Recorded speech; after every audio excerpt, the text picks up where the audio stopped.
11th B के प्यारे विद्यार्थियों, अभी 2 दिन से मैंने आपको केमिस्ट्री के इंट्रोडक्शन के बारे में बताया। उसमें बहुत सारी फंडामेंटल चीज़ें आपको बताई। एलिमेंट, उनके प्रतीक, परमाणु क्रमांक, परमाणु भार, अणु, आयन, उनके प्रकार और रासायनिक यौगिकों के रासायनिक सूत्र, ये सब अत्यंत आवश्यक है। मुझे उम्मीद है कि आपने अपनी कॉपी में लिख लिया होगा और इनको आप अच्छे से याद करें, क्योंकि इनके बिना आप केमिकल इक्वेशन नहीं बना सकते, आप केमिस्ट्री को नहीं सीख सकते हैं। इसलिए इसको अच्छे से आप याद कर लें।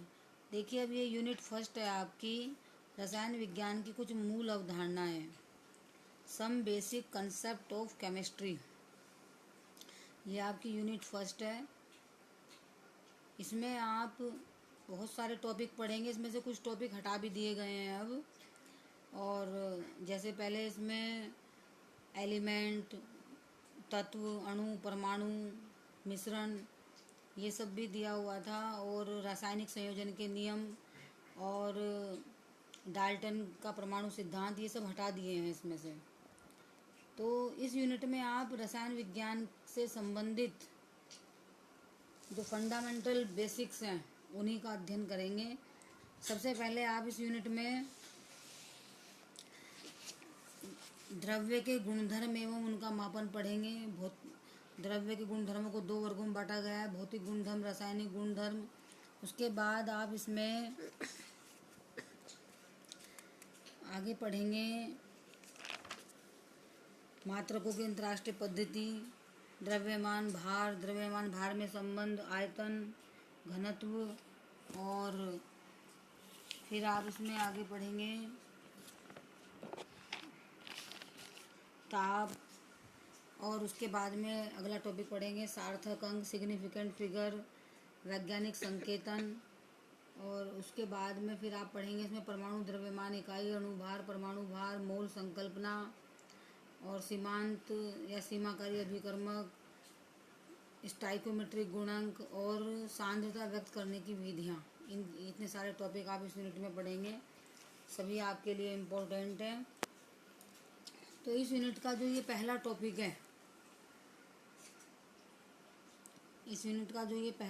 है, यहाँ से हम शुरू कर रहे हैं। ये द्रव्य के गुणधर्म एवं उनका मापन, यहाँ से आपको इसको पढ़ना है। इसको आप यहाँ से पढ़ेंगे, द्रव्य के गुणधर्म एवं उनका मापन।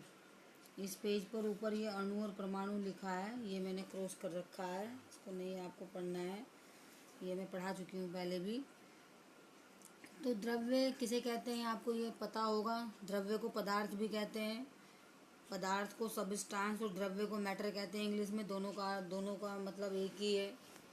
पदार्थ क्या होता है? पदार्थ वह वस्तु जिसमें भार होता है, जो स्थान घेरती है तथा जिसका ज्ञान हम अपने ज्ञानेंद्रियों के द्वारा कर सकते हैं, उसे पदार्थ या द्रव्य कहते हैं।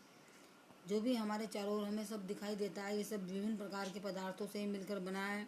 मेरे हाथ में जो ये पेन है, ये भी प्लास्टिक से बना है, वो भी एक पदार्थ है। तो पदार्थ या द्रव्य के गुणधर्मों को 2 वर्गों में वर्गीकृत किया जाता है। सबसे पहले भौतिक गुणधर्म, फिजिकल प्रॉपर्टीज, दूसरा रासायनिक गुणधर्म, केमिकल प्रॉपर्टीज। तो भौतिक गुणधर्म क्या होते हैं? ये वे गुणधर्म होते हैं जिन्हें पदार्थ की संरचना या संगठन में परिवर्तन के बिना ही मापा जा सकता है। ये वे गुणधर्म होते हैं जिन्हें पदार्थ की संरचना या संगठन में परिवर्तन के बिना ही मापा जा सकता है। मतलब इनका मापन करने के लिए हमें पदार्थ की संरचना या संगठन में कोई परिवर्तन नहीं करना पड़ता। जैसे पदार्थ का रंग देख के पता चल जाएगा हमें, गंध श्वसन के द्वारा पता चल जाएगी, क्वथनांक उसे गर्म उबाल देंगे, गलनांक उसे जमा देंगे, घनत्व हम ज्ञात कर सकते हैं। इसके लिए हमें पदार्थ के संरचना और संगठन में कोई परिवर्तन नहीं करना पड़ता। दूसरा रासायनिक गुणधर्म, केमिकल प्रॉपर्टीज। रासायनिक गुणधर्म वे गुणधर्म होते हैं जिन्हें पदार्थ की संरचना या संगठन, ये संगठन है, संगठन में परिवर्तन करके ही मापा जा सकता है। अतः रासायनिक गुणधर्मों को मापने के लिए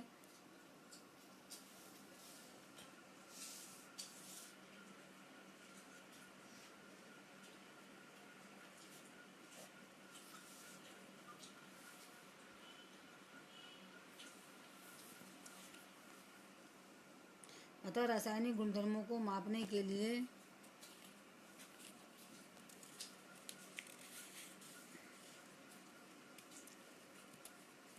लिए हमें पदार्थ की संरचना या संगठन में परिवर्तन करना पड़ता है। तो अगर हम रासायनिक गुणधर्मों का मापन करना चाहते हैं तो उसकी संरचना और संगठन में हमें परिवर्तन करना पड़ेगा, तभी हम रासायनिक गुणधर्मों का अध्ययन कर सकते हैं। यानी कि उसमें रासायनिक परिवर्तन का होना आवश्यक है। किसी पदार्थ की अम्ल, क्षार तथा ऑक्सीजन के साथ अभिक्रिया। तो अगर हम ये देखना चाहते हैं कि ये पदार्थ अम्ल के साथ कैसे अभिक्रिया करेगा, क्षार के साथ कैसे अभिक्रिया करेगा, ऑक्सीजन के साथ अभिक्रिया कैसे करेगा, तो जब अभिक्रिया होगी उस पदार्थ की अम्ल, क्षार या ऑक्सीजन के साथ में, तो उसकी संरचना या संगठन में परिवर्तन अवश्य होगा। तो दो गुणधर्म होते हैं, भौतिक गुणधर्म और रासायनिक गुणधर्म। हम जब आगे आप पढ़ेंगे बहुत सारे पदार्थ, 11th में पढ़ेंगे, फिर 12th में बहुत सारे कंपाउंड आप पढ़ेंगे, तो उसमें आप प्रत्येक यौगिक के दो प्रकार के गुणधर्मों का अध्ययन करेंगे, भौतिक का और रासायनिक का। इसके बाद आगे है इसमें मात्रकों की अंतर्राष्ट्रीय पद्धति, इंटरनेशनल सिस्टम ऑफ यूनिट, फ्रांसीसी में इसको le system international de unit, SI system कहते हैं। Le system international de unit इसको कहते हैं। यूनिट है ये शब्द, यूनिट, UNIT, यूनिट शब्द है ये। इसे एसआई सिस्टम कहते हैं। मात्रकों की अंतर्राष्ट्रीय पद्धति यही है। एसआई सिस्टम में 7 आधार मात्रक हैं जो 7 आधारभूत वैज्ञानिक राशियों से संबंधित हैं। इन्हें आधार भौतिक राशियाँ कहते हैं, जो निम्न प्रकार हैं। एसआई सिस्टम में 7 आधार मात्रक हैं जो 7 आधारभूत वैज्ञानिक राशियों से संबंधित हैं। इन्हें आधार भौतिक राशियाँ कहते हैं, जो निम्न प्रकार हैं। मतलब जो एसआई सिस्टम है इसमें 7 मूल मात्रक हैं, और ये 7 मूल मात्रक या आधार मात्रक 7 मूल राशियों या आधारभूत वैज्ञानिक राशियों से संबंधित हैं। इन्हें आधार भौतिक राशियाँ कहते हैं, मूल राशियाँ भी कहते हैं, जो निम्न प्रकार हैं। तो आधार भौतिक राशियाँ, इनके प्रतीक, इनके मात्रक और फिर उनके प्रतीक। आधार भौतिक राशियाँ, सबसे पहले लंबाई, इसका प्रतीक है L, इसका मात्रक होता है मीटर, इसे प्रदर्शित करते हैं कैपिटल M से, देखिए। और दूसरा है द्रव्यमान, इसका प्रतीक है स्मॉल m, इसका मात्रक है किलोग्राम, इसे प्रदर्शित करते हैं kg से। तीसरी राशि है समय, इसका प्रतीक है स्मॉल t, इसका मात्रक है सेकंड, इसे SEC से प्रदर्शित करते हैं। चौथी राशि है वैद्युत धारा, इसे I से प्रदर्शित करते हैं, इसका मात्रक है एम्पियर और इसका प्रतीक है कैपिटल A। पांचवी मूल राशि है उष्मागतिक तापक्रम, इसे कैपिटल T से प्रदर्शित करते हैं, इसका मात्रक केल्विन है, इसे K से प्रदर्शित करते हैं। छठी मूल राशि है पदार्थ की मात्रा, इसे स्मॉल n से प्रदर्शित करते हैं, इसका मात्रक मोल है और इसे MOL, ये MOL है यहाँ पर, MOL मोल से प्रदर्शित करते हैं। सातवीं मूल राशि है ज्योति तीव्रता, इसे IV से प्रदर्शित करते हैं, इसका मात्रक है कैंडेला और इसका प्रतीक है स्मॉल CD। तो यहाँ पर ये मूल राशियाँ दी गई हैं 7, उनके प्रतीक दिए गए हैं, फिर उनके मूल मात्रक दिए गए हैं, फिर उनके प्रतीक दिए गए हैं। इस तरह से एसआई सिस्टम में 7 मूल राशियाँ हैं और जिनके 7 आधार मात्रक हैं। लंबाई का मीटर, द्रव्यमान का किलोग्राम, समय का सेकंड, वैद्युत धारा का एम्पियर, उष्मागतिक तापक्रम का केल्विन, पदार्थ की मात्रा का मोल, ज्योति तीव्रता का कैंडेला।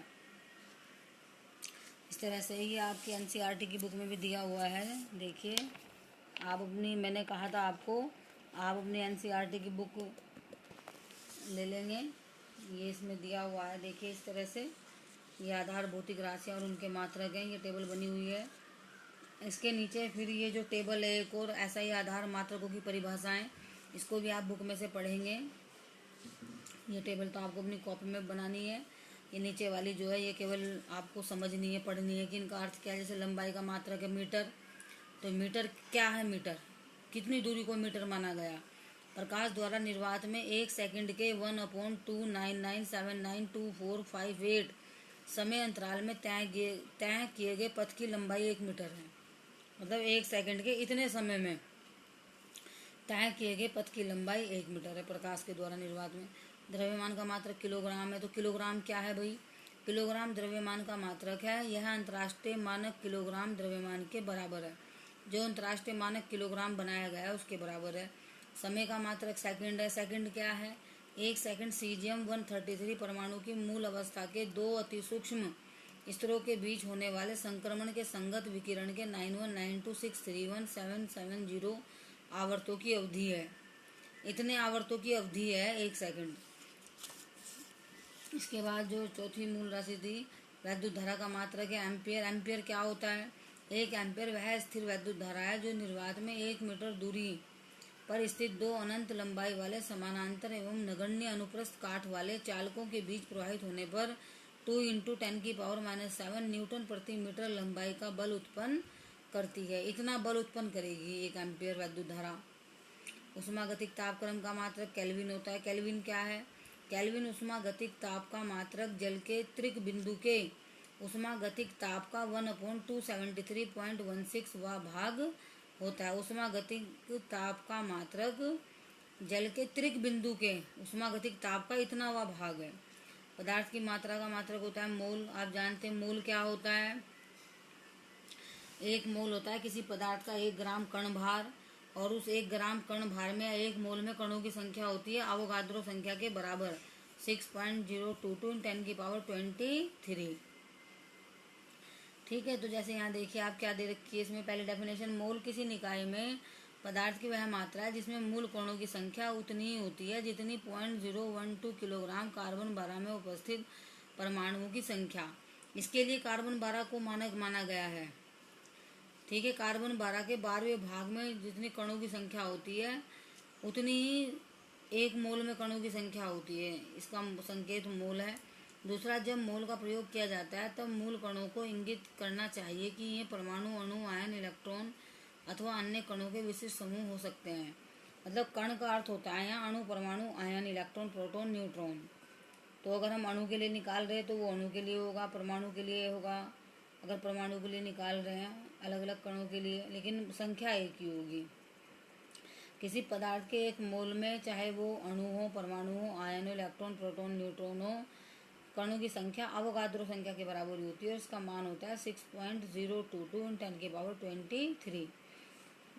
ज्योति तीव्रता है। दीप तीव्रता का मात्रक कैंडिला है। कैंडिला का अर्थ क्या होता है?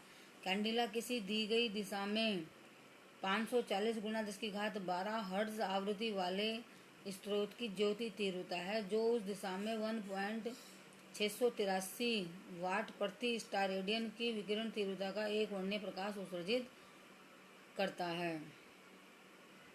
मतलब कैंडिला जो है किसी दी गई दिशा में इतने हर्ट्ज आवृत्ति वाले स्रोत की ज्योति तीव्रता है जो उस दिशा में इतने वाट प्रति स्टार रेडियन की विकिरण तीव्रता का एक वर्णीय प्रकाश उत्सर्जित करता है। तो ये जो डेफिनेशन बुक में दी गई है इन्हें आप बुक में से अच्छे से इनको पढ़ेंगे और समझेंगे। ठीक है, इसके बाद में आप आगे देखिए, ये अगला इसमें डेफिनेशन आती है द्रव्यमान क्या होता है? मास। इसे हम द्रव्यमान को स्मॉल m से प्रदर्शित करते हैं। क्या है ये द्रव्यमान? किसी वस्तु का द्रव्यमान उसमें उपस्थित द्रव्य की मात्रा है। किसी पदार्थ का द्रव्यमान सदैव स्थिर रहता है। भाई किसी वस्तु का द्रव्यमान क्या है? जितने उसमें द्रव्य की मात्रा पदार्थ है। किसी वस्तु का द्रव्यमान सदैव स्थिर रहता है। अगला आता है भार, वेट। इसे W से प्रदर्शित करते हैं। किसी वस्तु का भार उस पर लगने वाला गुरुत्व बल है। वस्तु का भार गुरुत्व बल में परिवर्तन के कारण बदलता रहता है।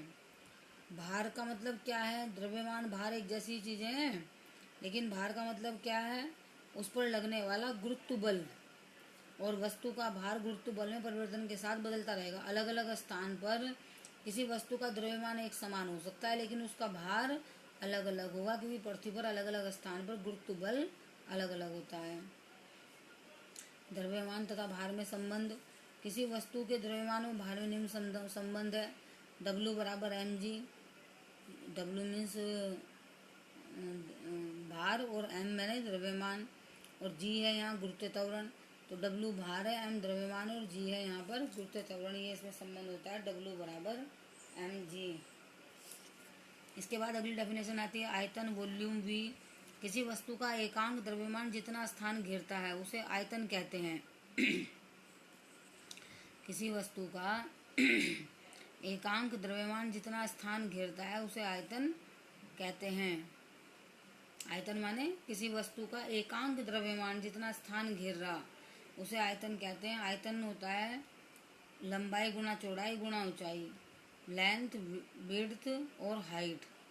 ये LBH का मतलब है। L means length, B means width, H means height. लंबाई गुना चौड़ाई गुना ऊंचाई।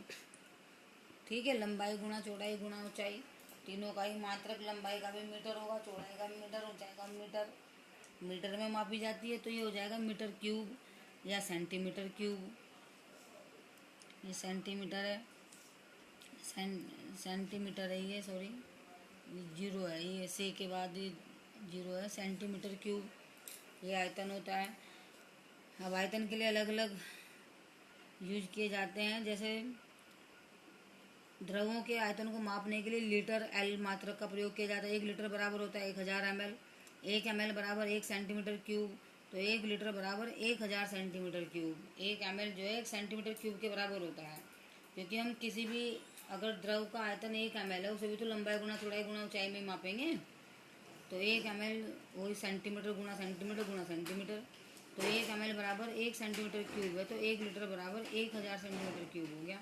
तीसरा है प्रयोगशाला में द्रवों या विलयनों के आयतनों को मापने के लिए निम्नलिखित उपकरण प्रयुक्त किए जाते हैं। केमिस्ट्री लैब में जो बच्चे इस बार इंटर में आए उन्हें मैंने दिखाया भी है। पिछले साल भी मैंने प्रैक्टिकल कराए हैं बच्चों को, थोड़ा ही समय मिला था लेकिन फिर भी मैंने पूरी कोशिश की है कराने की। तो हमारी लैब में हम जो विलयनों का आयतन मापते हैं तो उसके लिए अलग अलग तरह के उपकरण यूज होते हैं केमिस्ट्री लैब में। जैसे मापन सिलेंडर, मीजरिंग फ्लास्क कहते हैं, ये 1000 लीटर, सॉरी 1 लीटर, 1 लीटर का, 250 ml का या 500 ml के हमारे पास ब्यूरेट, पिपेट, मापन फ्लास्क आदि, ये सब जो है किसी द्रव का आयतन मापने के उपकरण हैं। मापन cylinder, measuring flask, burette, pipette, मापन फ्लास्क आदि। इसके बाद अगली डेफिनेशन आती है घनत्व या डेंसिटी। किसी पदार्थ का घनत्व उसके प्रति इकाई आयतन का द्रव्यमान होता है। किसी पदार्थ का घनत्व उसके प्रति इकाई आयतन का द्रव्यमान होता है। उसके प्रति इकाई आयतन का द्रव्यमान होता है। घनत्व का मतलब होता है प्रति इकाई आयतन का द्रव्यमान।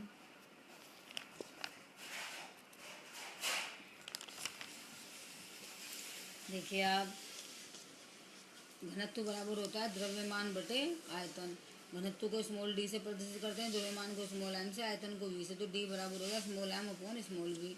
तो मात्रक हो गया इसका द्रव्यमान का किलोग्राम होता है, आयतन का मीटर क्यूब होता है, किलोग्राम प्रति मीटर क्यूब या ग्राम प्रति सेंटीमीटर क्यूब। इसके बाद अगली डेफिनेशन इसमें आती है ताप या टेम्परेचर। इसे कैपिटल T से प्रदर्शित करते हैं। तो आप जानते हैं ताप क्या होता है, किसी वस्तु में निहित उष्मा की मात्रा तो ताप कहलाती है। कोई किसी वस्तु में अगर अधिक उष्मा है तो वो हमें गर्म लगेगा, नहीं अगर उष्मा नहीं है तो वो हमें ठंडा लगेगा। ठीक है, तो किसी वस्तु में उपस्थित उष्मा की मात्रा या किसी वस्तु में निहित उष्मा की मात्रा ताप कहलाती है। तो किसी पदार्थ के ताप को मापने के लिए 3 सामान्य पैमाने होते हैं। डिग्री सेल्सियस पैमाना, 0 डिग्री सेल्सियस, डिग्री फ़ारेनहाइट पैमाना, 0F, केल्विन पैमाना K। ताप को हम इन 3 पैमानों में माप सकते हैं, डिग्री सेल्सियस, डिग्री फ़ारेनहाइट और केल्विन। तो डिग्री सेल्सियस डिग्री फ़ारेनहाइट में संबंध होता है डिग्री फ़ारेनहाइट बराबर 9/5 गुना degree Celsius plus 32। Degree Fahrenheit बराबर 9/5 गुना डिग्री सेल्सियस प्लस 32 ये संबंध होता है। और डिग्री सेल्सियस का केल्विन में क्या संबंध होता है, केल्विन बराबर होता है डिग्री सेल्सियस प्लस 273। आप जानते हैं कक्षा 9 में आपने पढ़ा होगा कि अगर हमें डिग्री सेल्सियस को केल्विन में बदलना तो हम उसमें 273 जोड़ देंगे, और यदि हमें केल्विन को डिग्री सेल्सियस में बदलना तो हम 273 घटा देंगे। एक बात याद रखिए आप अगर आपको डिग्री सेल्सियस को केल्विन में बदलना तो आप उसमें 273 जोड़ देंगे, दूसरा इसका उल्टा है। तो इस तरह से ये कुछ इंपॉर्टेंट डेफिनेशन आपने पढ़ी। इसके बाद आप अगला टॉपिक इसमें पढ़ेंगे मापन में अनिश्चितता। मापन में अनिश्चितता होती है बहुत ज़्यादा केमिस्ट्री में। रसायन विज्ञान में प्रायोगिक आंकड़ों के साथ साथ सैद्धांतिक गणनाएं भी की जाती हैं। संख्याओं का सरलता से संचालन करना तथा आंकड़ों को निश्चितता के साथ प्रस्तुत करने की निम्नलिखित 3 विधियां हैं। अब आप जानते हैं जो रसायन विज्ञान है इसमें प्रायोगिक आंकड़ों के साथ साथ सैद्धांतिक गणनाएं भी की जाती हैं। यहाँ पर क्या होता है, पदार्थ की मात्रा बहुत कम होती है, उसमें कणों की संख्या बहुत अधिक होती है, तो संख्या बहुत बड़ी बड़ी हो जाती है। तो संख्याओं का सरलता से संचालन करना तथा आंकड़ों को निश्चितता के साथ प्रस्तुत करने की निम्नलिखित 3 विधियां होती हैं। संख्याओं का सरलता से संचालन करना मतलब उन्हें कैलकुलेट करना, और आंकड़ों को निश्चितता के साथ प्रस्तुत करने की निम्नलिखित 3 विधियां हैं। सार्थक अंक, वैज्ञानिक संकेतन और विनिमय विश्लेषण। इनमें से 2 मैं पढ़ाऊंगी आपको यहाँ केमिस्ट्री में, सार्थक अंक सिग्निफिकेंट फिगर और वैज्ञानिक संकेतन विनिमय विश्लेषण। आपने फिजिक्स में पढ़ा होगा, पहला ही चैप्टर है विनिमय विश्लेषण, विमाओं के बारे में, इसे आप फिजिक्स में पढ़ेंगे। बहुत इम्पोर्टेंट टॉपिक है ये, मोस्ट इम्पोर्टेंट है, इसमें से ज़रूर क्वेश्चन आता है। ये सार्थक अंक, वैज्ञानिक संकेतन, सिग्निफिकेंट फिगर कहते हैं सार्थक अंक को, सिग्निफिकेंट फिगर। अब सार्थक अंक क्या होते हैं? सार्थक अंक वे अर्थपूर्ण अंक होते हैं जो निश्चित रूप से ज्ञात हों। सार्थक अंक वे अर्थपूर्ण अंक होते हैं जो निश्चित रूप से ज्ञात हों। सार्थक अंकों को निम्नलिखित निर्धारित करने के मुख्य नियम है। इसके कुछ नियम है, इसमें से क्वेश्चन जरूर आता है, बहुत इंपॉर्टेंट टॉपिक है ये, बिल्कुल आसान है। इसके कुछ नियम है, जैसे पहला नियम क्या है, सभी गैर शून्य अंक 1 से 9 तक सार्थक अंक होते हैं। मतलब जो भी 1 से 9 तक की संख्याएं हैं ये सभी सार्थक होते हैं। जैसे ये एग्जाम्पल है 285, इसमें कितने सार्थक अंक हो गए? 3, क्योंकि तीनों ही 1 से 9 तक की संख्याएं हैं। जैसे ये है 0.25 ml, इसमें कितने सार्थक अंक हो गए? 2 और 5। दूसरा इसमें आता है प्रथम गैर शून्य अंक से पहले आने वाले शून्य सार्थक अंक नहीं होते। प्रथम गैर शून्य अंक से पहले आने वाले शून्य सार्थक नहीं होते, मतलब जो गैर शून्य अंक हैं उनसे पहले आने वाले जो शून्य होते हैं वो सार्थक नहीं होते। ऐसे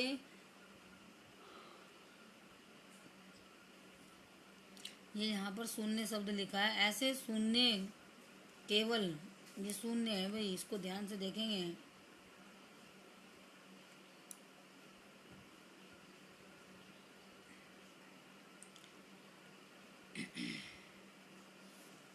ऐसे शून्य केवल दशमलव की स्थिति को बताते हैं। ऐसे शून्य केवल दशमलव की स्थिति को बताते हैं। जैसे ये एग्जाम्पल है 0.03, इसमें केवल एक सार्थक अंक है, 3 से पहले वाले जो 0 हैं ये सार्थक नहीं होंगे।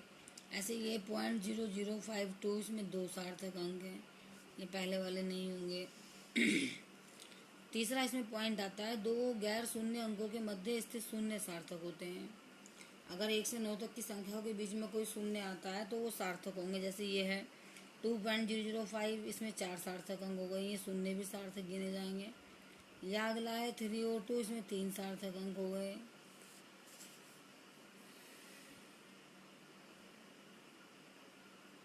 सॉरी मैंने गलत बोल दिया, ये 302 है, 302 दिखाई दिया मुझे, यह है 302, 302, तो इसमें 3 सार्थक अंक है। मतलब 2 गैर शून्य अंकों के मध्य जो 0 आएगी वो भी सार्थक अंक गिनी जाएगी। 302 में 3 सार्थक अंक हैं।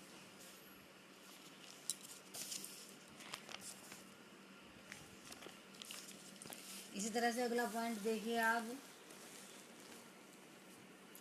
किसी अंक के दाईं ओर या अंत में आने वाले शून्य सार्थक होते हैं।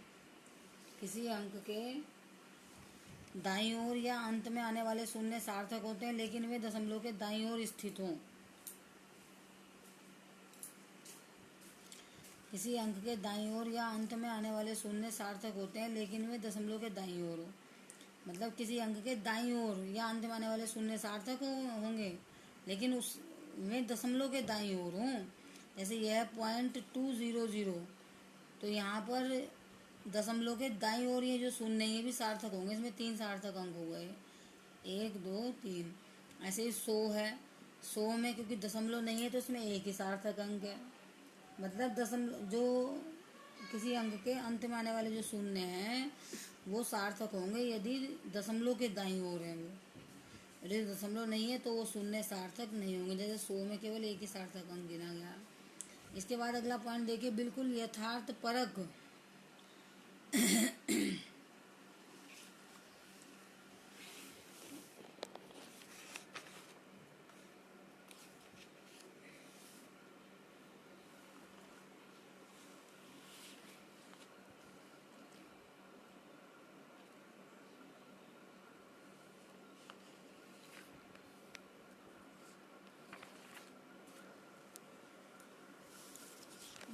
यहाँ पे देखिए, ये है परक।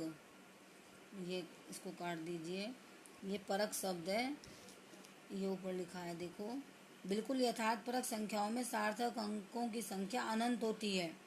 बिल्कुल यथार्थ परक संख्याओं में सार्थक अंकों की संख्या अनंत होती है। जैसे 20 सेबों और 2 गेंदों में सार्थक अंकों की संख्या अनंत होती है, क्योंकि यह दोनों ही यथार्थ परक परक है ये शब्द।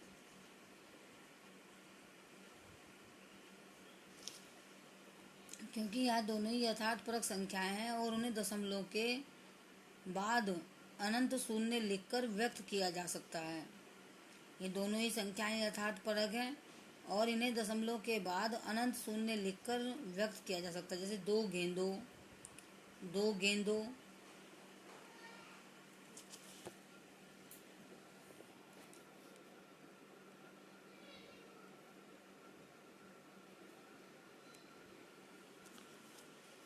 ये हो गया।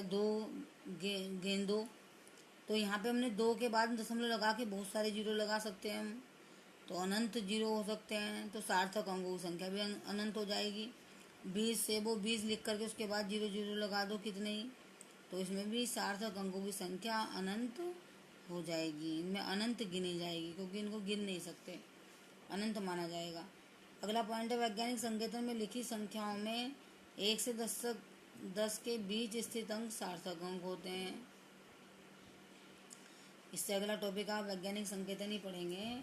वैज्ञानिक संकेतन में लिखी संख्याओं में 1 से 10 के बीच स्थित अंक सार्थक होते हैं।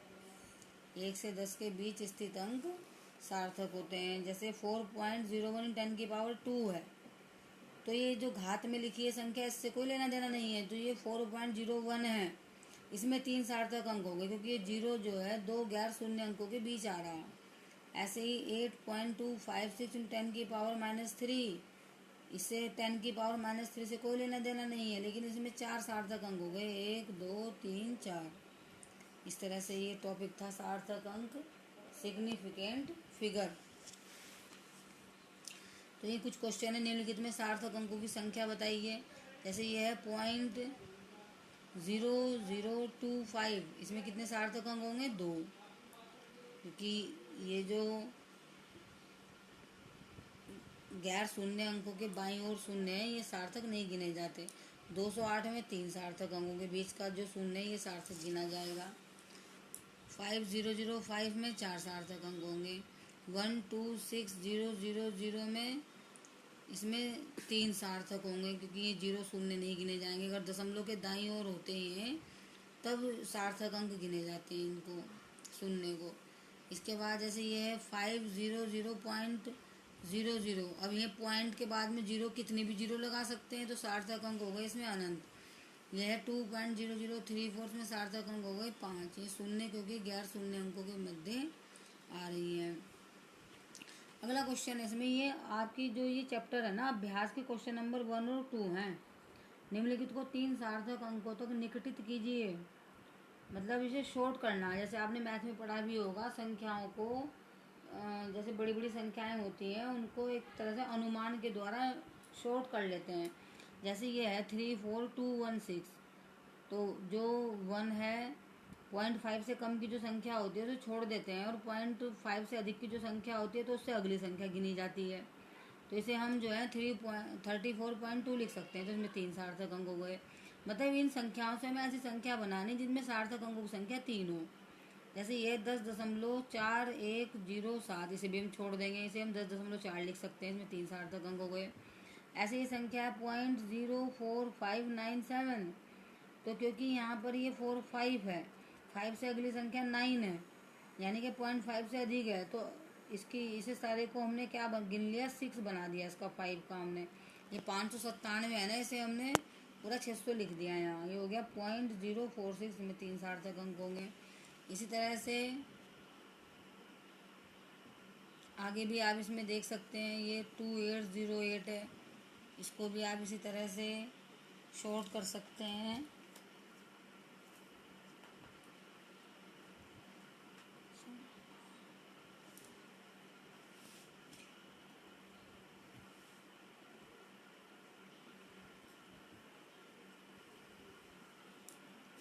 इसको भी आप कर सकते हैं। अब आप इसमें देखिए अगला टॉपिक है इसमें वैज्ञानिक संकेतन। वैज्ञानिक संकेतन, साइंटिफिक नोटेशन।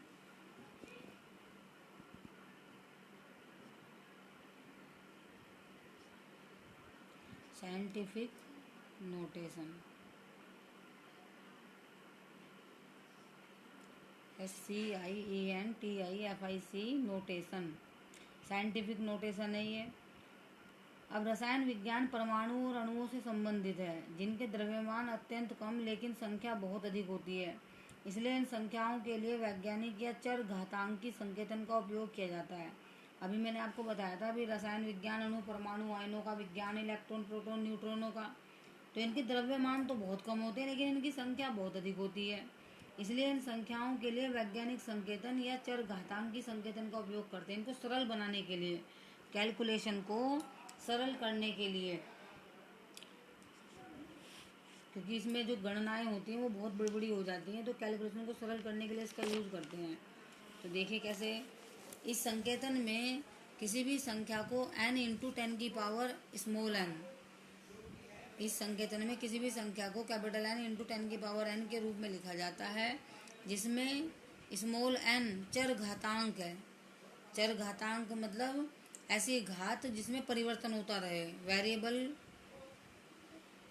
पावर है, वेरिएबल पावर, जिसमें स्मॉल n, ये जिसमें है, जिसमें स्मॉल n चर घातांक है, इसका मान धनात्मक या ऋणात्मक हो सकता है तथा कैपिटल N का मान 1 से 10 के बीच में होगा।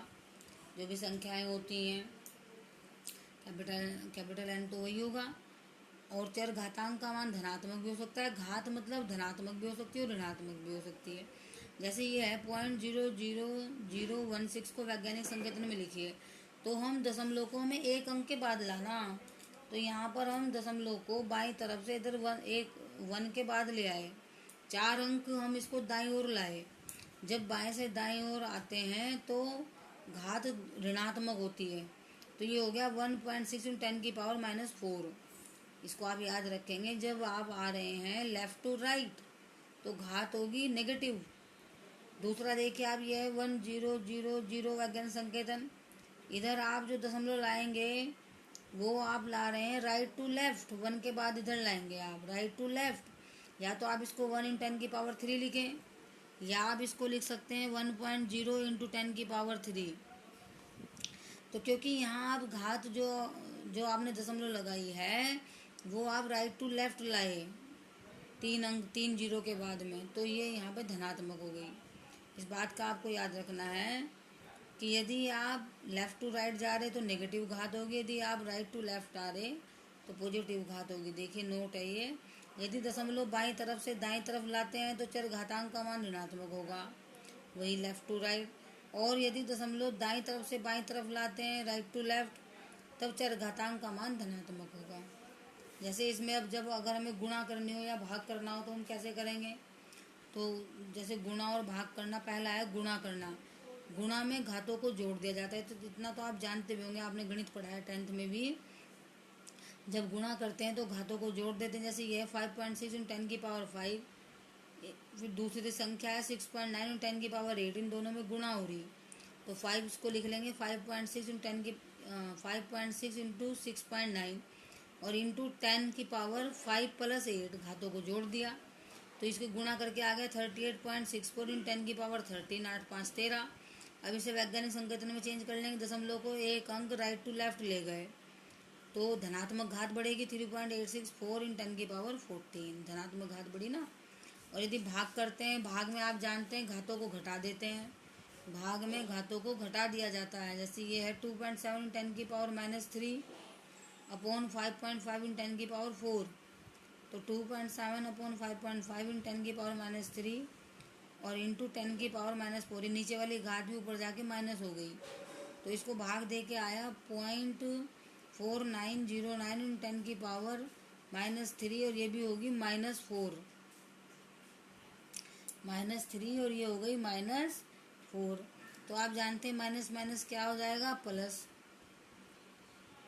माइनस माइनस क्या हो जाएगा, प्लस। ठीक है। अब एक चीज़ और है यहाँ पर, इसको हमें वैज्ञानिक संकेतन में चेंज करना, तो दशमलव को हम लेफ्ट टू राइट लाएंगे, लेफ्ट टू राइट, तो एक घात और बढ़ जाएगी, नेगेटिव घात। देखिए इस तरह से ये हो जाएगा 4.909 10⁻³ -4 -1, सबको जोड़ देंगे, 3 और 4 7 और 1 8 माइनस में, तो ये हो जाएगा 4.909 10⁻⁸। इस तरह से हम भाग करेंगे। यदि हमें जोड़ना और घटाना हो, जोड़ने या घटाने से पहले संख्याओं के चर घातांक को समान कर लेते हैं। आप जानते हैं गणित में जब जोड़ना और घटाना होता है तो जो घातें होती हैं उन्हें बराबर कर लेते हैं। जैसे ये संख्या है 6.65 इन 10⁻⁴ प्लस 8.95 इन 10⁻³ तो दोनों को 4 कर लेंगे। ये तो है 6.65 इन 10⁻⁴ प्लस इसको दशमलव को एक अंक इधर ले आए बाईं ओर, तो बाईं ओर लाए तो एक धनात्मक घात बढ़ गई 0.895 इंटू 10⁻⁴ हो गया, ये इंटू है ये।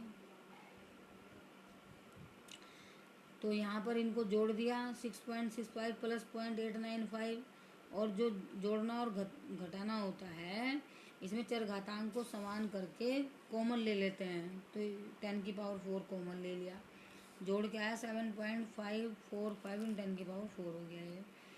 इसी तरह से अगर आप घटा रहे हो इसमें भी समान करेंगे, 2.5 इन 10⁻² माइनस 4.8 10⁻³ तो 2.5 इन 10⁻² माइनस इसको हमने इसको भी 2 में चेंज कर लिया, तो इसको 2 में चेंज करने के लिए क्या करा, हम दशमलव को एक अंक इधर ले गए बाईं ओर, तो राइट टू लेफ्ट लाने पर धनात्मक घात बढ़ेगी, तो यहाँ पे -3 + 1 होगा, तो एक माइनस है एक प्लस है, तो -3 में से +1 गए तो -2 बचेगा यहाँ।